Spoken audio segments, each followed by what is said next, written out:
लगाओ सब लोग हेडिंग, भारत का संवैधानिक विकास। बहुत महत्वपूर्ण है कि भारत का संविधान कैसे बना। ऐसे थोड़ी ना कि मुँह उठाओगो हो लिख दोगो हो भाई, में बहुत समय लगो। केवल चाउमीन बर्गर खाए के और डोसा खाए के नहीं लिखोगो। भारत का संवैधानिक विकास लगा लो प्यार से हेडिंग। भारत का संवैधानिक विकास का मतलब है कि भारत में राष्ट्रपति है, उपराष्ट्रपति पद है, प्रधानमंत्री क्या काम करेगा, उप प्रधानमंत्री क्या काम करेगा, मुख्यमंत्री क्या काम करे, लोकसभा का क्या काम होगा, राज्यसभा का क्या काम होगा, ये सब चीज़ें हमने शामिल करी हैं। तो इसमें एक चीज़ और बता दें, भारतीय संविधान में अगर 395 अनुच्छेद हैं, लगभग 250 अनुच्छेद नियम हमने अंग्रेजों से ले लिए हैं। और पूरा ऑल ओवर देखा जाए तो 395 में से जा समझो 95 अपने नियम हुए, 300 तो उन्हीं के हैं अंग्रेजों के। उनके सारे नियम खराब नहीं थे। अब जरा इसके इतिहास के बारे में फोकस करो। सबसे पहले 1757 का प्लासी का युद्ध होता है, सबको मालूम। कौन सा युद्ध होता है 1757 में? प्लासी का युद्ध। प्लासी का युद्ध कौन जीत जाता है? अंग्रेज। ठीक है, बंगाल के नवाब के साथ होता है। और बंगाल पर हमला इस वजह से किया जाता है क्योंकि बंगाल उसमें भारत में राजनीति का और अर्थव्यवस्था का केंद्र था, इसलिए बंगाल पर हमला किया। उनका ये मानना था, रॉबर्ट क्लाइव का, कि अगर हमने बंगाल को कब्जा में ले लिया तो पूरा भारत अपने अंडर। सीधी सी बात, अगर मान लीजिए तुम्हें उत्तर प्रदेश पे कब्जा करने हैं तो तुम सचिवालय पे कब्जा कर लो ना। सचिवालय कब्जा में, उत्तर प्रदेश कब्जा में। ठीक है, गांव मोहल्ला में अगर कलेश हुई रहो तो जो महिला मोह चलाई रही बाको कब्जा में कर लो, मोह पूरा घर कब्जा में आइए। अगर बाको मोह शांत हुई गो तो सबको मोह शांत हुई है। तो 1757 में प्लासी का युद्ध हुआ, अंग्रेज जीत गए। अब ध्यान सुनना मेरी बात, तो मैं कायदे समझाएं आज। फिर 1764 में कौन सा युद्ध होता है? बक्सर का युद्ध होता है। बक्सर का युद्ध भी कौन जीत गया? अंग्रेज जीत गए। अब जब आदमी जीत जाता है तो जो कंपनी थी, ईस्ट इंडिया कंपनी एक ओनली एक कंपनी थी, ना कि कोई पार्टी थी। तो उसके दिमाग में लालच आ गया। लालच ये आ गया कि हम दोनों युद्ध जीत चुके हैं, यानी बंगाल हमारे अंडर आ चुका है। अब हमारी कंपनी जो है व्यापार के साथ साथ क्या करेगी? पॉलिटिक्स भी करेगी, राजनीति भी करेगी, चुनाव भी लड़ेगी और कब्जा भी करेगी। अच्छा, इसके जीतने के बाद ही इन्होंने दुनिया भर के भारत में नियम बनाने शुरू कर दिए। लेकिन याद रखना, इन्होंने जो भी नियम बनाए तो तुरंत पूरे भारत में लागू नहीं हुए। जहाँ जहाँ इनका क्या था, कब्जा था, वहीं वहीं लागू हुए। तो अंग्रेज सरकार पहला, यानी east India company, east India company का, अब तो सब पार्टी बोलो, पहला नियम लेके आई। और कहाँ पर लेके आई? बंगाल प्रेसिडेंसी में लेके आई, या जहाँ जहाँ उनका कब्जा था वहाँ पर लेके आई। और उस पहले नियम का नाम रखा, यहाँ से नोट करना, यहीं से भारतीय संविधान की नींव पड़ेगी। 1773 का रेगुलेटिंग एक्ट। लेटरिन मत लिख दियो, रेगुलेटिंग एक्ट। ठीक, रेगुलेटिंग का मतलब होता है अधिकार पत्र। 1773 में लेके आई। और इसके बारे में जरा समझिए। भारतीय संविधान में, इसकी डिटेल लिखो, भारतीय संविधान में इस एक्ट को मील का पत्थर कहा जाता है। मील का पत्थर कहा जाता है। क्यों कहते हैं मील का पत्थर? इस वजह से कहते हैं कि इस एक्ट के बाद धड़ाधड़ नियम अंग्रेजों के आने लगे। कुछ अच्छे आए तो जो हम आज़ाद हुए तब हमने शामिल कर लिया उनको, और जो खराब थे उनको हमने शामिल नहीं किया। मील का पत्थर कहा जाता है। इसमें एक और याद लिखना कि ब्रिटिश संसद द्वारा पारित भारत में यह पहला कानून था। मेरी बात समझे आप? यानी ब्रिटिश संसद ने, क्योंकि अंग्रेजों का कब्जा था, तो अंग्रेजों ने भारत में पहला कौन सा कानून पारित किया? 1773 का रेगुलेटिंग एक्ट। ठीक, ये ब्रिटिश संसद में पारित हुआ है, भारत में नहीं पारित हुआ, क्योंकि भारत में तो कंपनी थी। पारित कहाँ से हुआ? ब्रिटेन से। और लागू कहाँ हुआ? भारत में। अब जैसे ही ये नियम पारित हुआ तो यहाँ पर तीन बातें निकल कर आई, दो तीन काम हुए। पहला एक आ गया कि भैया ऐसा करो, अब कंपनी राजनीति करे तो भैया लड़ाई झगड़ा हुए, लड़ाई झगड़ा हुए तो एक कोर्ट बना लो, उसका न्याय कौन करेगा। तो इसके बाद क्या हुआ, सन 1774 में इसी एक्ट के तहत कलकत्ता में एक सुप्रीम कोर्ट की स्थापना हुई। सुप्रीम कोर्ट का स्थापना हुआ, हम बोला चले लिख तो चलो, सुप्रीम कोर्ट का स्थापना हुआ। और बाबू जो सुप्रीम कोर्ट बनो, जो हम लोगों के लिए बेकार था, इसके जितने जज थे सब क्या थे, अंग्रेज थे, तो भारतीयों की कोई सुनवाई तो होनी नहीं थी। तो इसका पहला जो सुप्रीम कोर्ट का जज बना वो कौन बना, sir Elijah Impey. Sir Elijah Impey, Impey टिम्पे जो हैं ये बरगए बनाए दिए गए जज। क्या मतलब इस कोर्ट को। और एक बात और याद रखना, कलकत्ता में ही पहला सुप्रीम कोर्ट स्थापित हुआ था और कलकत्ता में ही भारत का पहला हाई कोर्ट भी बना था। अगर आपसे पूछा जाए पहला हाई कोर्ट कहाँ बना, कलकत्ता में 1862 में। हालांकि तीन एक साथ बने थे, लेकिन पहला बना कलकत्ता में, दूसरा बना मुंबई में और तीसरा बना मद्रास में। बात पल्ले पड़ी थी। इसके बाद क्या हुआ, यहाँ तक समझ में आ गया, कोई डाउट तो नहीं है। ठीक। अब इसी एक्ट में जो जो नियम लागू हुआ, तो 73 को रेगुलेटिंग एक्ट, तो जहाँ में तीन बातें थी, दो हमने लिखा दी, अब तीसरी लिखो। लॉर्ड वारेन हेस्टिंग, कौन, लॉर्ड वारेन हेस्टिंग को नोट करो, लॉर्ड वारेन हेस्टिंग को कलकत्ता नहीं सॉरी, बंगाल का गवर्नर जनरल बनाया गया। इसका मतलब समझे बाबू। अब हम बताएं क्या मतलब है। लॉर्ड वारेन हेस्टिंग को बंगाल का गवर्नर जनरल बनाया गया, गवर्नर नहीं बनाया गया, गवर्नर जनरल। इससे सिद्ध होता है कि गवर्नर कौन कहलाता है। अगर हम एक राज्य का शासन संभालें तो गवर्नर हैं, और एक से अधिक राज्यों का संभालें तो गवर्नर जनरल हैं। इससे सिद्ध होता है कि अंग्रेजों का बंगाल के साथ साथ और जगह भी कब्जा होगा। भाई मैंने कहा कि यदि हम एक राज्य के राज्यपाल हैं तो गवर्नर हैं, और एक से अधिक हम दिल्ली और उत्तराखंड दोनों के बन गए तो गवर्नर जनरल हैं। तो अंग्रेजों ने इसी समय 73 में ही 2-3 राज्यों पर कब्जा कर लो, तो बंगाल के साथ उड़ीसा वगैरह के कुछ हिस्सा। 73 का रेगुलेटिंग एक्ट पारित हो गया। अब आओ समय और बढ़ो, अंग्रेजों का लालच बढ़ा, उन्हीं के अब तो जो गुलाम हो गए। देखो गुलामी कैसे होता है, अगर किसी गलत बात को पहले से तुम फॉलो कर लियो तो गुलाम बंद चले जाओ, और पहले ही गलत बात का अगर कोई सरकार नियम पारित करे तुमने विरोध कर दो तो गुलाम नहीं बने हो, इसको तत्काल फॉलो कर लो। उसी समय बंगाल के लोग लॉर्ड वारेन हेस्टिंग को जूतन से मारने लगते, तो कोई जो बवाली नहीं हो तो, लेकिन मारा ही नहीं। गुलामी की मानसिकता रही इन लोगों की।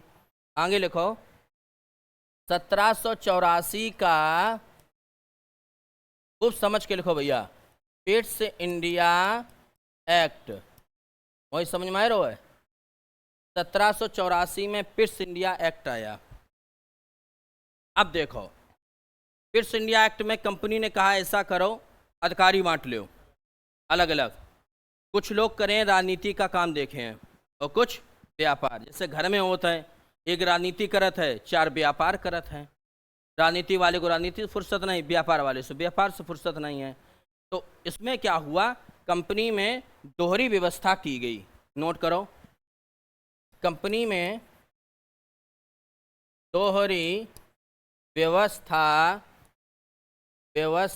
की गई। कंपनी में दोहरी व्यवस्था की गई। कैसी दोहरी व्यवस्था, एक में कहा गया 2 विभाग बना दिए, board of controller, board of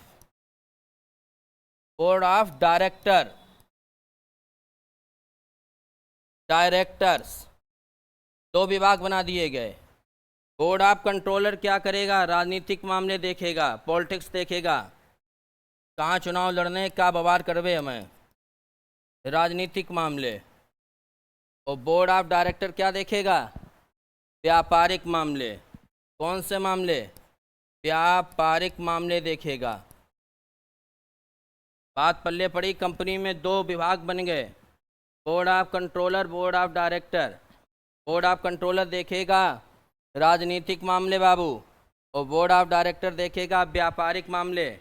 इसमें कोई संदेह तो नहीं? शुरुआत में एकदम नहीं बांटा, 73 के बाद 84 में लगभग 11 साल का वक्त ले लिया, समझे? एकदम कब्जा नहीं करो, धीमे धीमे चढ़े तुम पे। अगला लिखो।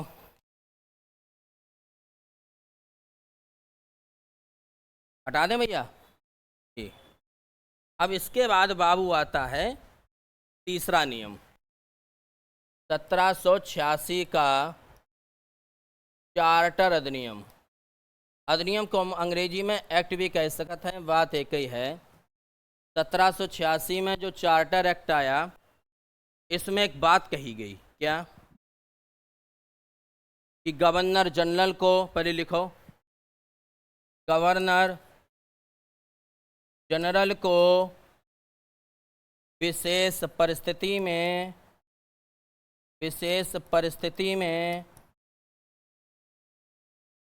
अपनी परिषद का निर्णय निरस्त करने का अधिकार मिला। इसका मतलब समझा कोई?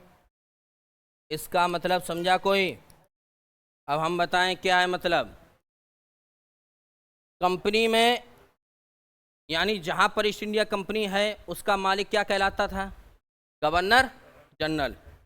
और गवर्नर जनरल था तो उसके सहयोगी थे। तो विशेष परिस्थिति में क्या करेगा गवर्नर जनरल? कि उसके सदस्यों ने यदि कोई नियम पारित किया है तो उसको निरस्त कर देगा। उसने मना कर दिया कि नहीं, ऐसा नहीं होगा, तो नहीं हुए। जैसे अभी भारत में होता है, सारे मंत्री एकजुट हो जाएं और प्रधानमंत्री मना करते छोड़ो ये नहीं हो पाएगा, तो वे मना होने पड़े। इसी को वीटो पावर कहते हैं। यानी गवर्नर जनरल को हमने क्या दे दी? Veto power. अगर वो चाहें तो 10 लोग एक तरफ हो जाएं, वो अकेले एक तरफ रहे, तो वो नियम पारित नहीं होगा। आगे लिखो। इसका मतलब ये है कि जो गवर्नर जनरल है उसको हमने प्रधान सेनापति की शक्ति दे दी। प्रधान सेनापति समझे? मुख्य सेनापति की। उसने कहा कि हमला करो तो हुए, और सारी सेना तैयार हो, लेकिन प्रधान सेनापति ने मना कर दिया तो हमला नहीं होगा। तो नोट कर लो, इसमें जनरल को या गवर्नर जनरल को प्रधान सेनापति की शक्ति मिली। बात खोपड़ी में घुसी जी? इसमें कोई डाउट, कोई संदेह तो नहीं है? ठीक। अंग्रेजों का लालच बढ़ा। लालच बढ़ने के बाद 1784 के बाद 86 में एक्ट लाए। अब लाए 1793 का एक्ट। नोट करो, 1793 का चार्टर एक्ट। और इसमें बाबू कुछ बातें और कहीं। और ये कहा कि जो बोर्ड ऑफ कंट्रोलर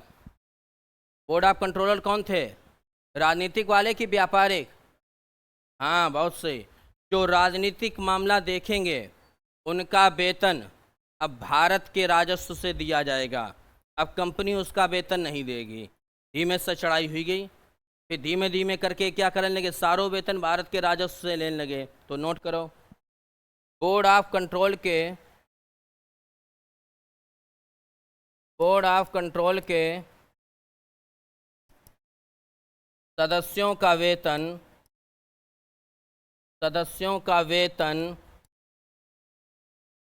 भारत के राजस्व से प्रदान किया जाएगा। जो बढ़िया फांसो, उनने एक बार फंस जाओ ये तो आदमी शोषण पे शोषण करत है। हरियाणा से बीजेपी गई आज, दोनों से गई, बहुत खुशी मिल रही हो, है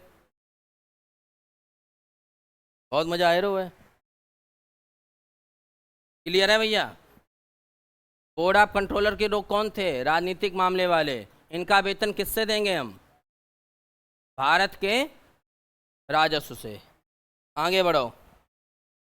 1813 का मोहित लाल बात नहीं, चार्टर एक्ट, और कलम पढ़ें ट्रिक से नदियां।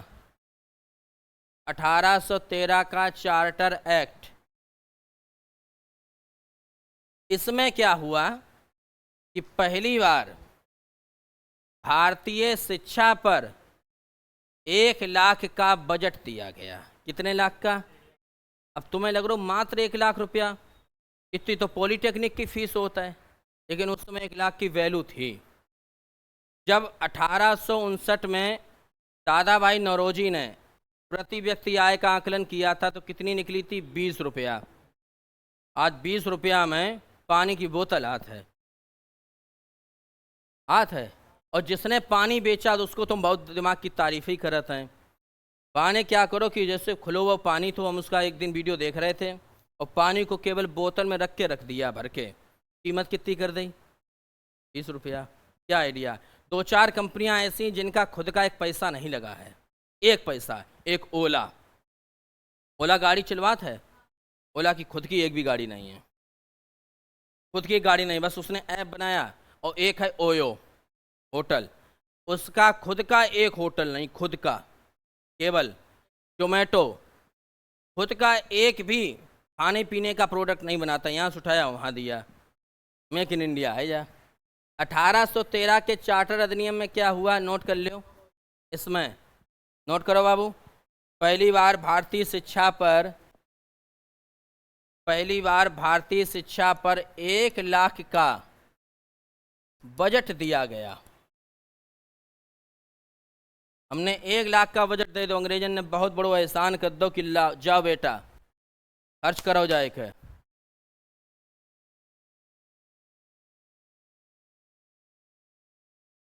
एक लाख का बजट दिया। अब आगे ध्यान से सुनना कि इन्होंने एक काम किया। ये ईसाई थे कि हिंदू थे? ईसाई थे। तो इन्होंने कहा कि अब बुलाया अपने देश के लोगों से कि अब ठीक ठाक सिस्टम चल लो, आई जाओ। तो ईसाई मिशनरियों को भारत में धर्म प्रचार की अनुमति, क्योंकि भारत में सनातन धर्म के अलावा कोई धर्म था ही नहीं, रियल तो बातें है। तो उन्होंने कहा कि ऐसा करो, ईसाई घुसेड़ो जामे धीमे से। तो ईसाई मिशनरियों को, नोट करो, ईसाई मिशनरियों को, मिशनरी का मतलब है संस्थाएं जो मिशन स्थापित करें अपना। ईसाई मिशनरियों को, भारत को लूटा सबने,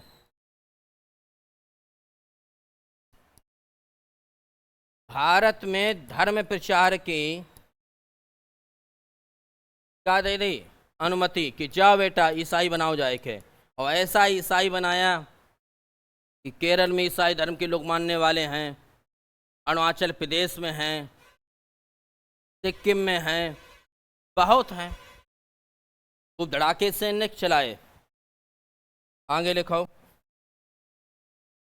1833 का,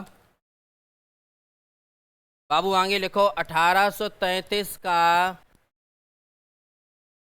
चार्टर एक्ट। जामे बाबू का वो जामे तो सीधा धमाका। अब ये कहा कि बंगाल का गवर्नर जनरल पूरे भारत का गवर्नर जनरल कहलाएगा। क्यों कहलाएगा? अब बंगाल के साथ साथ उत्तर प्रदेश का भी कुछ हिस्सा कब्जे में, जैसे कि इलाहाबाद, ठीक, और कुछ हिस्सा उड़ीसा का कब्जे में, बंगाल का कब्जे में, बिहार का कब्जे में। तो नोट करो, बंगाल का गवर्नर अब भारत का गवर्नर जनरल कहलाएगा।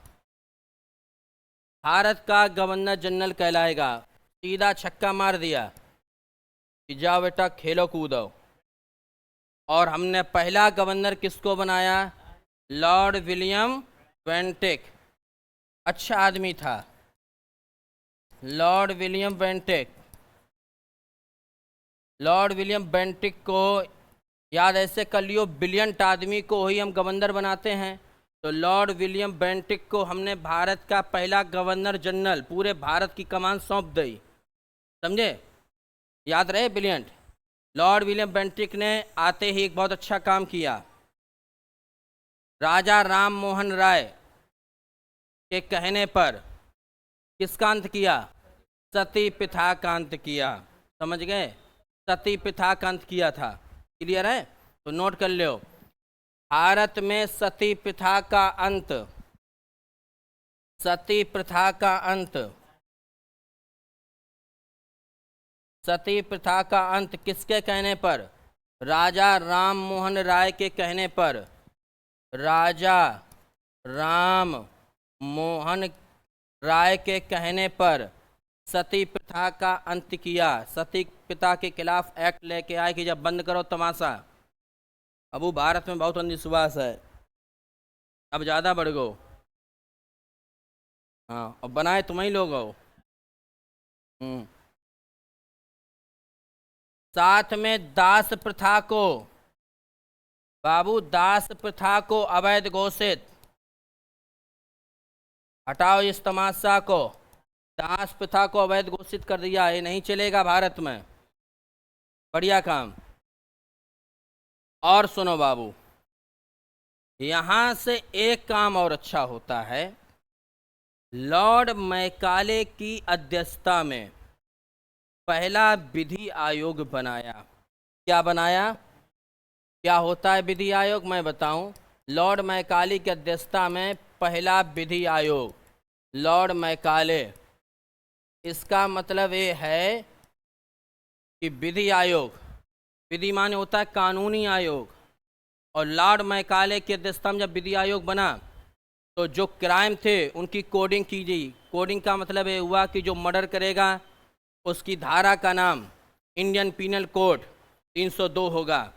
चोरी करोगे, माल बरामदी, तो 379/411, ये सब धाराएं बनाई दी गई थी। क्लियर है? यहाँ तक कोई डाउट तो नहीं?